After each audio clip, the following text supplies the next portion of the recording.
Muy buenas tardes, días o noches, dependiendo de la hora a la que sintonicen este podcast.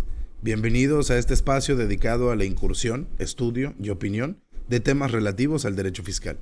Hoy nos atañe el tema del acto administrativo y el acto fiscal, por lo que sin mayor dilación, entramos en materia.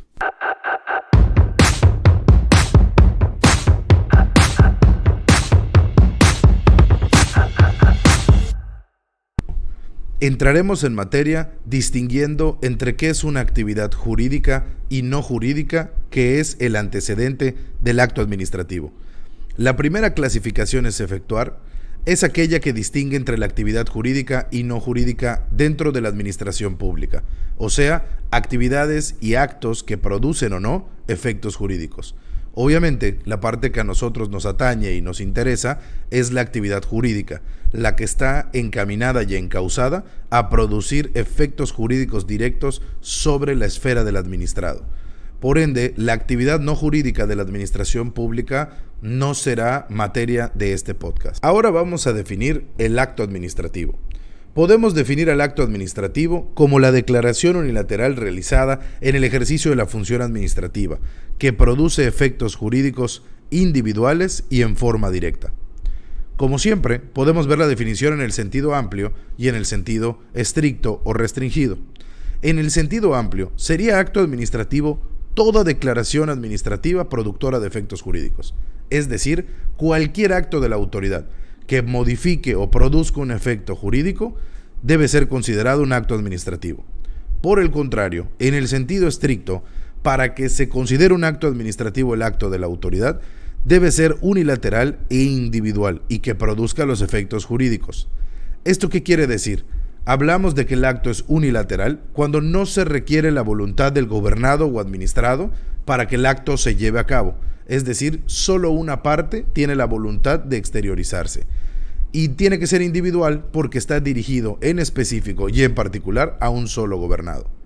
Una vez que definimos el concepto de acto administrativo académicamente, me gustaría abordar la definición que nos da la Suprema Corte de Justicia de la Nación. Como todos sabemos, la Suprema Corte de Justicia de la Nación, cada viernes, semanalmente, publica lo que denominamos el Semanario Judicial de la Federación, que no es más que los criterios, tesis y jurisprudencias que son la esencia de los fallos y de las resoluciones que emite nuestro Poder Judicial a nivel de tribunales colegiados de circuitos, salas de la Suprema Corte y el mismo Pleno del Máximo Tribunal de Justicia. Es importante mencionar que muchas de las tesis y de las jurisprudencias adquieren un sentido dogmático y académico. Es decir, la Suprema Corte, a través de sus fallos, también ha, si no redefinido, lo que ha hecho es puntualizado algunos conceptos, y el acto administrativo ha sido uno de ellos. Por lo tanto, mediante jurisprudencia, la Suprema Corte nos dice que el acto administrativo es el medio por el cual se exterioriza la voluntad de la administración pública y puede conceptualizarse como el acto jurídico unilateral que declara la voluntad de un órgano del Estado en el ejercicio de su potestad administrativa y crea situaciones jurídicas conducentes a satisfacer las necesidades colectivas. Como bien podemos ver, la definición de la Suprema Corte de la Justicia de la Nación guarda identidad con las definiciones de los académicos que hemos analizado y por ende la tomo en consideración como la definición más aceptada del acto administrativo. Siguiendo con el mismo concepto, hay que establecer que las partes en el procedimiento administrativo siempre son dos, es decir, en la gran mayoría de los casos vamos a encontrarnos con un procedimiento bilateral. Por un lado, tendremos a lo que denominaremos la autoridad. ¿Quién puede ser esta autoridad? Todas las dependencias pertenecientes a la Administración Pública Federal o sus organismos descentralizados. Quiere decir que del otro lado del acto administrativo siempre tendremos a una secretaría, a una dependencia de Estado, a un organismo descentralizado, como lo puede ser el SAT, el IMSS, el Infonavit, que no tienen el régimen jurídico de dependencias, o una dependencia en la máxima extensión de la palabra, la Secretaría de Hacienda, la Secretaría del Medio Ambiente, la Secretaría de Gobernación. Ese es el lado de la autoridad, que es la que va a exteriorizar su voluntad a través de este acto unilateral y que va a producir efectos jurídicos. Ahora bien, la otra parte del procedimiento administrativo es precisamente el administrado. el gobernado, el sujeto de derechos, la persona que se va a ver afectada o cuya esfera jurídica va a ser modificada a través del acto administrativo. Es el destinatario del acto o de la política pública que le causa una modificación en su esfera de derechos. Si esta modificación es positiva, pues probablemente no tendríamos ninguna inconformidad jurídica. En caso de que esta modificación en el estatus jurídico sea negativa, ese administrado, ese gobernado, puede recurrir a los medios de defensa que se analizarán más adelante en este podcast para tratar de anular mediante un juicio contencioso administrativo el acto administrativo que le causa agravio o perjuicio. Y teniendo esto en mente, quiero pasar a definir el acto fiscal. El acto fiscal o el acto administrativo en materia fiscal va a adquirir este carácter cuando la autoridad que lo emite lo hace con la finalidad de lograr una recaudación.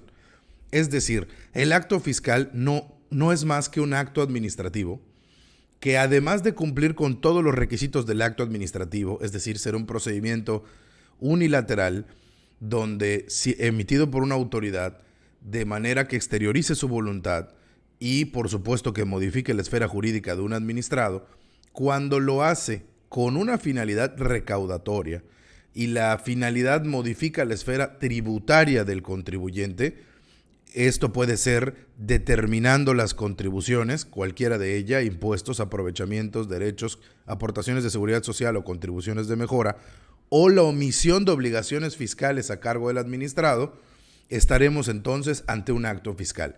Por lo que podemos afirmar que un acto fiscal no es más que un acto administrativo, pero con carácter contributivo, es decir, tiene la finalidad específica de recaudarnos algún tipo de contribución.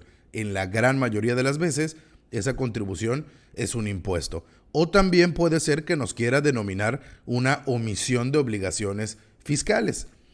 Muchas de ellas contempladas en el Código Fiscal de la Federación y en las leyes fiscales especiales, como la ley particular de cada uno de los impuestos o sus respectivos reglamentos, donde nos imponen una serie de cargas a los contribuyentes, como la presentación de declaraciones, la actualización de nuestro domicilio fiscal, nuestra inscripción al Registro Federal de Causantes o Contribuyentes. Por lo que entonces el acto fiscal es un acto que cumple con todos los requisitos del acto administrativo, pero su finalidad persigue la recaudación. Entonces ahí estaremos frente a un acto administrativo en materia fiscal.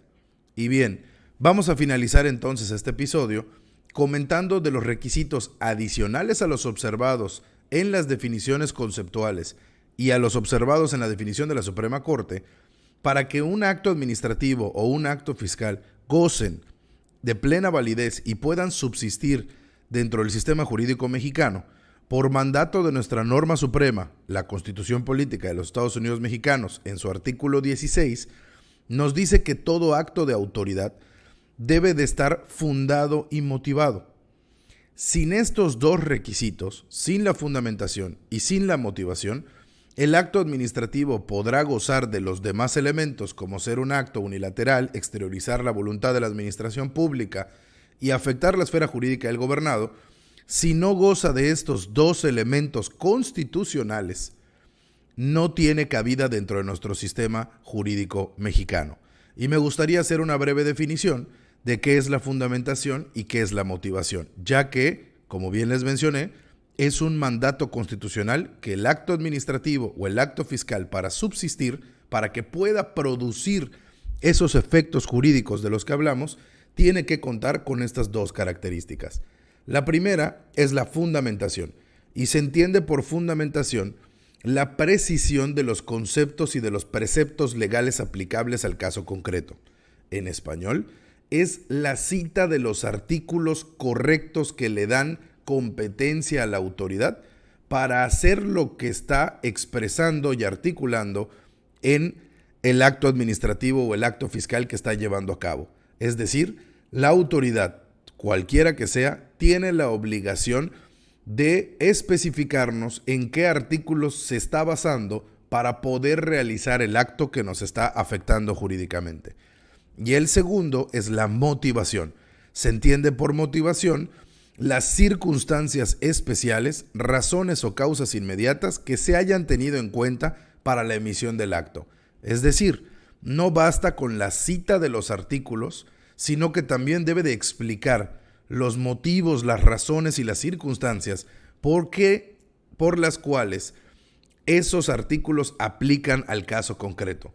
Debe de explicarnos por qué nos está aplicando al gobernado o al contribuyente en materia fiscal, el por qué nos está aplicando las facultades que de ese artículo se desprenden. Siendo además necesario que, además de que exista una adecuación entre los motivos aducidos y las normas aplicables, es decir, que en el caso concreto verdaderamente se configuren esas hipótesis normativas. Estas dos definiciones no son académicas, están en la jurisprudencia 2031 de la Suprema Corte de Justicia de la Nación. Con esto terminamos el podcast del presente día. Hasta la próxima.